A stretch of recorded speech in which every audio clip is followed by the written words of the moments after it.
Berawal kegelisahan dirinya, seorang mahasiswa di Lampung menulis sebuah buku. Sang mahasiswa bernama Khoirul Trian. Mahasiswa semester akhir ini menulis buku Dari Aku Yang Hampir Menyerah. Trian, sapaan akrab dari Khoirul Trian, mengungkapkan alasan yang menjadi pemicu dirinya tergerak menulis buku. Dikatakannya, pada awalnya ia ingin mengungkapkan rasa gelisah. Namun, ia tak memiliki cara untuk mengungkapkan hal itu.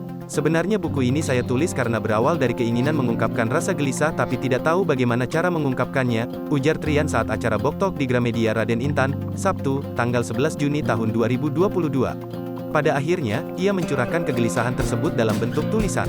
Tulisan tersebut kini menjadi buku Dari Aku Yang Hampir Menyerah. Ternyata apa yang saya tulis bisa menjadi buku dan mendapat banyak apresiasi dari pembaca, imbunya. Dalam buku, Dari Aku Yang Hampir Menyerah, dirinya menuliskan tagline, karena menjadi kuat tak selamanya harus terlihat hebat. Buku yang Trian kini telah banyak mendapatkan apresiasi dari masyarakat yang membacanya. Sementara, Store Manager Gramedia Raden Intan Aris Kusnandar mengatakan, jika buku Dari Aku Yang Hampir Menyerah sendiri telah sukses mendapatkan predikat bestseller. Bahkan, kata dia, buku tersebut telah menerbitkan cetakan kedua hanya dalam kurun waktu 1 bulan sejak pertama kali diluncurkan.